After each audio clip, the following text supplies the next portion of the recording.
ನಮಸ್ಕಾರ ವೀಕ್ಷಕರೇ, ಗೃಹಲಕ್ಷ್ಮಿ ಯೋಜನೆಯ 11 ಮತ್ತು 12ನೇ ಕಂತಿನ ಹಣ ನಾಳೆ ಒಟ್ಟಿಗೆ 4,000 ರೂಪಾಯಿ ಈ 15 ಜಿಲ್ಲೆಗಳಿಗೆ ಬಿಡುಗಡೆ ಆಗ್ತಾ ಇರುವಂಥದ್ದು. 100% ಜಮಾ ಆಗ್ತಾ ಇರುವಂಥದ್ದು. ಈ ಒಂದು 4,000 ರೂಪಾಯಿ ನಿಮ್ಮ ಖಾತೆಗೆ, ಎಲ್ಲರ ಖಾತೆಗೆ ಜಮಾ ಆಗ್ತಾ ಇದೆ. ಇದುವರೆಗೂ ಬರೀ 2,000 ರೂಪಾಯಿ ಮಾತ್ರ ಯಾರಿಗೆ ಜಮಾ ಆಗಿದೆ ನೋಡಿ, ಅವರಂತೂ ಕಂಪ್ಲೀಟ್ ಆಗಿ ವಿಡಿಯೋನ ನೋಡಲೇಬೇಕು. ಯಾಕಂದರೆ ತುಂಬ ಇಂಪಾರ್ಟೆಂಟ್ ಮಾಹಿತಿ. ಆ ಒಂದು 15 ಜಿಲ್ಲೆಗಳನ್ನ ನೀವು ನೋಡಲೇಬೇಕಾಗತ್ತೆ, ತಿಳ್ಕೊಳ್ಳೇಬೇಕು.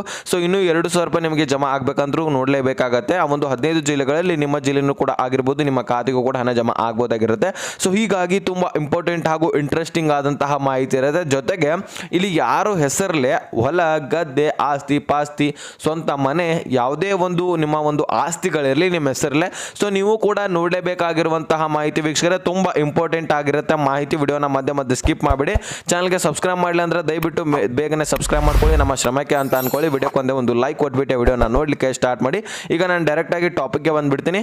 ಇಲ್ಲಿ ನೋಡಿ ವೀಕ್ಷಕರೇ, ಸಾಕಷ್ಟು ಮಹಿಳಾ ಫಲಾನುಭವಿಗಳು ಗೃಹಲಕ್ಷ್ಮಿ ಯೋಜನೆಯ ಬರೀ 2,000 ರೂಪಾಯಿ ಮಾತ್ರ ಪಡ್ಕೊಂಡಿದ್ದಾರೆ. ಹಾಗಾದ್ರೆ ಇನ್ನು ಉಳಿದಂತಹ 2,000 ರೂಪಾಯಿ ಎಲ್ಲಿದೆ ಅಂತ ಸಾಕಷ್ಟು ಮಹಿಳಾ ಫಲಾನುಭವಿಗಳು ಕಮೆಂಟ್ ಸೆಕ್ಷನ್ ಅಲ್ಲಿ ಕೇಳ್ತಾ ಇದ್ದಾರೆ. ಇನ್ನೂ 2,000 ರೂಪಾಯಿ ಯಾವಾಗ ಬಿಡ್ತಾರೆ ಸರ್ ನಮ್ಮ ಖಾತೆಗೆ ಅಂತ ಒಂದು ಸಾಕಷ್ಟು ಫಲಾನುಭವಿಗಳು ಕಮೆಂಟ್ ಮಾಡಿದ್ರು.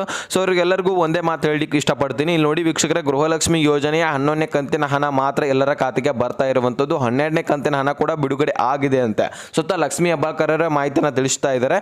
ಸೊ ನಿಮಗೆ ಇನ್ಮೇಲಿಂದ ಹಣ ಎಲ್ಲರ ಖಾತೆಗೆ ಜಮಾ ಆಗ್ತಾ ಇರುವಂತದ್ದು. ಸೊ ನಿಮ್ಗೆ ಇನ್ನೂ ಕೂಡ ಜಮಾ ಆಗಿಲ್ಲ ಅಂದ್ರೆ ಇಂದು ಜಮಾ ಆಗುತ್ತೆ ಅಥವಾ ನಾಳೆ ಕೂಡ ಜಮಾ ಆಗುವಂತಹ ಚಾನ್ಸಸ್ ಇರುತ್ತೆ. ಸೊ ನೋಡೋಣ ಯಾವ ಜಿಲ್ಲೆಗಳದು ಅನ್ನೋದನ್ನ ಮುಂದೆ ನೋಡ್ತಾ ಹೋಗೋಣ. ಅದಕ್ಕಿಂತ ಮುಂಚೆ ನಿಮ್ಮ ಹೆಸರಲ್ಲಿ ಏನಾದರೂ ಹೊಲ, ಗದ್ದೆ, ಆಸ್ತಿ ಪಾಸ್ತಿ, ಮನೆ ಇದೆಯಾ, ನಿಮ್ಮ ಹೆಸರಲ್ಲಿ ಹೊಲ ಇದೆಯಾ ಅಥವಾ ಪ್ಲಾಟ್ಗಳಿದಾವ, ಯಾವುದೇ ಒಂದು ಆಸ್ತಿಗಳಿದ್ರೆ ನಿಮ್ಮ ಹೆಸರಲ್ಲೇ, ಸೊ ನೀವು ಕಂಪ್ಲೀಟ್ ಆಗಿ ನೋಡಲೇಬೇಕು ವೀಕ್ಷಕರೇ. ತುಂಬ ಅಂದರೆ ತುಂಬ ಇಂಪಾರ್ಟೆಂಟ್ ಮಾಹಿತಿ ಆಗಿರುತ್ತೆ. ಕೃಷ್ಣ ಬೈರೇಗೌಡ ಅವರು ಹೊರಡಿಸಿರುವಂತಹ ಮಾಹಿತಿ ಆಗಿರುತ್ತೆ. ಇಲ್ಲಿ ನೋಡಿ, ಒಂದೇ ಸ್ಟೇಟು ಒಂದೇ ರೂಲ್ಸ್, ಒಂದೇ ಸ್ಟೇಟು ಒಂದೇ ರೂಲ್ಸ್ ಅನ್ನುವಂತಹ ಹೊಸ ನಿಯಮವನ್ನು ಜಾರಿ ಮಾಡಲಾಗಿದೆ.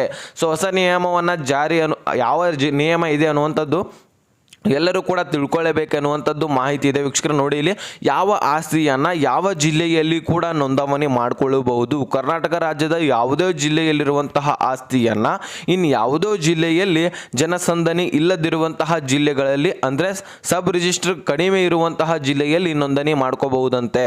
ಅಂದರೆ ನಿಮ್ಮ ಒಂದು ಜಿಲ್ಲೆ ಯಾವುದೋ ಆಗಿರುತ್ತೆ. ಈಗ ಉದಾಹರಣೆಗೆ ನಿಮ್ಮದು ಹಾಸನ ಜಿಲ್ಲೆ ಅಂತ ಅನ್ಕೊಳ್ಳಿ, ನೀವು ಬೆಳಗಾವಿ ಜಿಲ್ಲೆಗೆ ಬಂದು ನೋಂದಣಿಯನ್ನು ಮಾಡ್ಕೋಬಹುದು. ನೀವು ಹಾಸನ ಜಿಲ್ಲೆದವರು, ನಿಮ್ಮ ಒಂದು ಆಸ್ತಿ ಪಾಸ್ತಿಗಳು ಹಾಸನ ಜಿಲ್ಲೆದಲ್ಲಿನೇ ಇದೆ, ಆದರೆ ನೀವು ಬೆಳಗಾವಿ ಜಿಲ್ಲೆಗೆ ಬಂದು ಆ ಒಂದು ಆಸ್ತಿಗಳ ನೋಂದಣಿಯನ್ನು ರಿಜಿಸ್ಟರನ್ನು ಮಾಡ್ಕೋಬಹುದು ಅಂತ ಹೊಸ ನಿಯಮವನ್ನು ಜಾರಿ ಮಾಡಲಾಗಿದೆ ಕೃಷ್ಣ ಬೈರೇಗೌಡರು ಅಂತ ಮಾಹಿತಿಯನ್ನು ತಿಳಿಸ್ಕೊಟ್ಟಿದ್ದಾರೆ.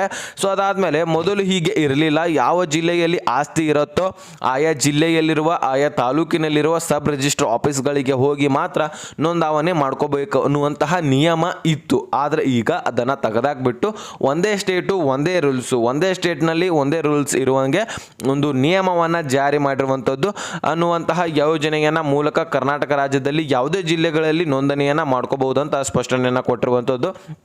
ಮತ್ತು ಇಲ್ಲಿ ಈಗಾಗಲೇ ನೋಡ್ಬೋದು, ಇಲ್ಲಿ ಬೆಂಗಳೂರಿನಲ್ಲಿ ಅಷ್ಟೇ ಈ ಒಂದು ನಿಯಮ ಜಾರಿ ಇತ್ತಂತೆ. ಈ ಒಂದು ನಿಯಮ ಎಲ್ಲಿಷ್ಟು ಬೆಂಗಳೂರು ನಗರದಲ್ಲಿ ಮಾತ್ರ ನಿಯಮ ಜಾರಿ ಇತ್ತಂತೆ. ಅದಾದಮೇಲೆ ಈಗ ಆಗಸ್ಟ್ 20 ಆಗಿರಲಿ ಇನ್ಮೇಲಿಂದ ಏನಿದೆಯಲ್ಲ ಈ ಒಂದು ನಿಯಮ ಎಲ್ಲ ಜಿಲ್ಲೆಗಳಲ್ಲಿ ಇಲ್ಲ, ಪ್ರತಿ ಒಂದೊಂದು ಜಿಲ್ಲೆ ಹಿಡ್ಕೊಂಡು ಸ್ಟಾರ್ಟ್ ಮಾಡ್ತಾ ಇದ್ದಾರೆ. ಈಗ 3 ಜಿಲ್ಲೆಗಳಲ್ಲಿ ಈ ಒಂದು ನೋಂದಣಿ ಪ್ರಕ್ರಿಯೆ ಸ್ಟಾರ್ಟ್ ಮಾಡಿದ್ರೆ ಸೊ ಅಲ್ಲಿ ಸರಿಯಾಗಿ ವರ್ಕ್ ಆಗ್ತಾ ಇತ್ತಂದರೆ ನೆಕ್ಸ್ಟ್ ಮತ್ತು 5 ಅಥವಾ 6 ಜಿಲ್ಲೆಗಳಲ್ಲಿ ಪ್ರಾರಂಭಿಸ್ತಾರೆ. ನೆಕ್ಸ್ಟ್ ಅದು ಸಕ್ಸಸ್ ಆತಂದ್ರೆ ಮತ್ತೆ 10 ಜಿಲ್ಲೆಗಳಲ್ಲಿ, ಈ ರೀತಿಯಾಗಿ ಎಲ್ಲ ಜಿಲ್ಲೆಗಳಲ್ಲಿ ಕೂಡ ಹಬ್ಬಿಸ್ಬಿಡ್ತಾರೆ. ಟೋಟಲ್ ಆಗಿ ಒಂದೇ ಕರ್ನಾಟಕದಲ್ಲಿ ಎಲ್ಲಿ ಬೇಕಾದರೂ ಕೂಡ ನಿಮ್ಮದು ಆಸ್ತಿ ಇರಲಿ, ನೀವು ಎಲ್ಲಿ ಬೇಕಾದರೂ ಕೂಡ ಹೋಗಿ ನೀವು ನೋಂದಣಿ ಮಾಡ್ಕೋಬೇಕು. ಉದಾಹರಣೆಗೆ ಈಗ ಅಂದಾಜು ನೀವು ತಿಳ್ಕೊಳ್ಳಿ, ಈಗ ಅಲ್ಲಿ ಸಬ್ ರಿಜಿಸ್ಟರ್ನಲ್ಲಿ ಸಿಕ್ಕಾಪಟ್ಟೆ ಜನಸಂಖ್ಯೆ ಇರುತ್ತೆ. ನೀವು ನೋಂದಣಿ ಮಾಡ್ಕೊಳ್ಳೋ ಸಂದರ್ಭದಲ್ಲಿ ಕೆಲಸ ಆಗ್ತಿರಲ್ಲ ಅಥವಾ ಸರ್ವರ್ ಇಶ್ಯೂನಿಂದ ನಿಮ್ಮ ಕೆಲಸ ಅಲ್ಲಿ ಪರ್ಫೆಕ್ಟಾಗಿ ಬೇಗನೆ ಬೇಕಾಗಿರುತ್ತೆ, ಆಗ್ತಿರಲ್ಲ. ನೀವೇನು ಮಾಡ್ಕೋಬಹುದು, ಬೇರೆ ಜಿಲ್ಲೆಯಲ್ಲಿ ಯಾರಾದರೂ ಗೊತ್ತಿದ್ರು ಅಥವಾ ನೀವು ಗೊತ್ತಿರಲಿಲ್ಲ ಅಂದ್ರೂ ನೀವು ಅಲ್ಲಿ ಹೋಗಿ ನೋಂದಣಿ ಮಾಡ್ಕೋಬಹುದು. ಅಲ್ಲಿ ಸರ್ವರ್ ಇದ್ದಲ್ಲಿ ಅಥವಾ ಜನಸಂದಣಿ ಹೆಚ್ಚಾಗಿ ಇರಲಿಲ್ಲಪ್ಪ ಅಂದ್ರೆ ಅಲ್ಲಿ ಹೋಗಿ ಕೂಡ ಮಾಡ್ಕೋಬಹುದು. ಇದರಿಂದ ಪ್ರಾಬ್ಲಮ್ ಕೂಡ ಉಂಟಾಗಲ್ಲ. ಈಗಾಗಲೇ ಪ್ರಾಬ್ಲಮ್ ಹೇಗೆ ಉಂಟಾಗುತ್ತೆ ಅಂದರೆ, ಒಂದೇ ಜಿಲ್ಲೆಯಲ್ಲಿ ಹೋಗಿ ನೀವು ಇದನ್ನ ಮಾಡ್ತಾ ಹೋದರೆ ಅಲ್ಲಿರುವಂತಹ ಅಧಿಕಾರಿಗಳು ಕೂಡ ಸಾಕಷ್ಟು ಕೆಲಸ ಒತ್ತಡ ಬೀಳುತ್ತೆ. ಇನ್ನು ಕೆಲವೊಂದಿಷ್ಟು ಜಿಲ್ಲೆಗಳಲ್ಲಿ ನೋಂದಣಿ ಪ್ರಕ್ರಿಯೆ ನಡೀತಾ ಇರಲ್ಲ, ಅಲ್ಲಿ ಆರಾಮಾಗಿನೇ ಕೆಲಸ ಮಾಡ್ತಿರ್ತಾರೆ. ಸೊ ಅಲ್ಲಿ ನೀವು ಹೋಗಿ ಈ ಒಂದು ನೋಂದಣಿ ಮಾಡ್ಕೋಬಹುದಾಗಿರುತ್ತೆ. ಈ ರೀತಿಯಾಗಿ ಒಂದು ಹೊಸ ರೂಲ್ಸನ್ನು ಇಲ್ಲಿ ಕೃಷ್ಣ ಬೈರೇಗೌಡ ಅವರು ಜಾರಿ ಮಾಡಿರುವಂಥದ್ದು. ಒಂದೇ ಸ್ಟೇಟು ಒಂದೇ ರೂಲ್ಸ್, ಈ ಒಂದು ನಿಯಮದ ಹೆಸರು. ಸೊ ಎಲ್ಲರಿಗೂ ಕೂಡ ಕ್ಲಿಯರ್ ಆಗಿ ಅರ್ಥ ಆಗಿದೆ ಅಂತ ಅನ್ಕೋತೇನೆ. ಏನಾದರೂ ಡೌಟ್ಸ್ ಇದ್ದು ಕೂಡ ಕಾಮೆಂಟ್ ಸೆಕ್ಷನಲ್ಲಿ ಕೇಳ್ಬೋದು. ಕೇಳ್ಬೋದು, ಅಥವಾ ಇನ್ಸ್ಟಾಗ್ರಾಮ್ ಲಿಂಕು ಡಿಸ್ಕ್ರಿಪ್ಷನಲ್ಲಿ ಇರುತ್ತೆ. ಸೊ ಅಲ್ಲಿಂದ ಮೆಸೇಜ್ ಮಾಡಿದ್ರೆ ನಮಗೆ ಕ್ಲಿಯರಾಗಿ ನಿಮಗೆ ತಿಳಿಸ್ಕೊಡ್ತೀನಿ. ಸೊ ಬೇರೆ ಯಾವ ಯೋಜನೆಗಳ ಬಗ್ಗೆನೂ ಕೂಡ ನನಗೆ ಕೇಳ್ಬೋದು, ಅಲ್ಲಿಂದ ನಾನು ನಿಮಗೆ ರಿಪ್ಲೈ ಮಾಡಿ ತಿಳಿಸ್ಕೊಡ್ತೀನಿ ವೀಕ್ಷಕರೇ. ಸೊ ಇದ್ರ ಬಗ್ಗೆ ಕ್ಲಿಯರಿಟಿ ಆಗಿದೆ ಅಂತ ಅನ್ಕೋತೇನೆ. ಈ ಒಂದು 15 ಜಿಲ್ಲೆಗಳನ್ನು ತಿಳ್ಕೊಳ್ಳೋಣ. ಸೊ ಅದರಗಿಂತ ಮುಂಚೆ ಯಾವ್ಯಾವ ಈಗ ಜಿಲ್ಲೆಗಳಿಗೆ 2,000 ರೂಪಾಯಿ ಹೆಚ್ಚಿನ ಪ್ರಮಾಣದಲ್ಲಿ ಹೋಗಿದೆ ಅನ್ನುವಂಥದ್ದನ್ನು ತಿಳ್ಕೊಳ್ಳೋಣ. ಈಗ ವಿಜಯಪುರ, ಗದಗ, ಹಾಸನ, ಬಳ್ಳಾರಿ, ಕಲಬುರಗಿ ಜಿಲ್ಲೆಗಳಿಗೆ ಹೆಚ್ಚಿನ ಪ್ರಮಾಣದಲ್ಲಿ 2,000 ರೂಪಾಯಿ ಜಮಾ ಆಗಿದೆ ಅಂತೆ. ಸೊ 80%ಗಿಂತ ಹೆಚ್ಚಿನ ಫಲಾನುಭವಿಗಳಿಗೆ ಈಗಾಗಲೇ ಹಣ ಜಮಾ ಆಗಿದೆ. ಸೊ ಇನ್ನು ಉಳಿದಂತಹ ಫಲಾನುಭವಿಗಳಿಗೂ ಎಲ್ಲರಿಗೂ ಕೂಡ ಜಮಾ ಆಗ್ತಾ ಬರ್ತಾ ಇದೆ. ಸೊ ಯಾವ್ಯಾವ ಜಿಲ್ಲೆಗಳಿಗೆ ಜಮಾ ಆಗ್ತಾ ಇದೆ ಅನ್ನುವಂಥದ್ದನ್ನು ನಾವು ಮುಂದೆ ನೋಡ್ತಾ ಹೋಗೋಣ. ಅದಕ್ಕಿಂತ ಈಗ ಒಂದು 4,000 ರೂಪಾಯಿ ಕೂಡ ಕೆಲವೊಂದಿಷ್ಟು ಫಲಾನುಭವಿಗಳಿಗೆ 5ರಿಂದ ಒಂದು 7-8% ಫಲಾನುಭವಿಗಳಿಗೆ ಮಾತ್ರ 4,000 ರೂಪಾಯಿ ಹಣ ಜಮಾ ಆಗಿರುವಂಥದ್ದು. ಸೊ ಒಂದು ಜಿಲ್ಲೆಗಳ ಯಾವ್ಯಾವ ಜಿಲ್ಲೆ ವೈಸ್ ಬಿಡುಗಡೆ ಮಾಡಿಲ್ಲ, ಅದು ಫಲಾನುಭವಿಗಳ ಮೇಲೆ ಆಧಾರದ ಮೇಲೆ ಬಿಡುಗಡೆ ಮಾಡಿದ್ರು. ಇನ್ನು ಒಂದು 2-3 ವಾರಗಳ ಹಿಂದೆ ಇದು ಬಿಡುಗಡೆ ಮಾಡಿದ್ರು. ಅವ್ರಿಗೇನಿದೆ ಅಲ್ಲ 11ನೇ ಕಂತಿನ ಹಣ ಮತ್ತು 12ನೇ ಕಂತಿನ ಹಣ ಒಟ್ಟಿಗೆ ಜಮಾ ಆಗಿದೆ. ಈಗ ಸದ್ಯದಲ್ಲಿ ಅಂತೂ ಜಮಾ ಆಗಲ್ಲ. 13ನೇ ಕಂತಿನ ಹಣ ಡೈರೆಕ್ಟಾಗಿ ಜಮಾ ಆಗ್ತಿರುವಂಥದ್ದು. ಈಗಾಗಲೇ ಮಹಿಳಾ ಮತ್ತು ಮಕ್ಕಳ ಕಲ್ಯಾಣ ಇಲಾಖೆಯ ಸಚಿವರಾದಂತಹ ಲಕ್ಷ್ಮೀ ಹೆಬ್ಬಾಳ್ಕರ್ ಮೇಡಮ್ ಅವರು ಸ್ಪಷ್ಟನೆಯನ್ನು ಕೊಟ್ಟಿದ್ದಾರೆ.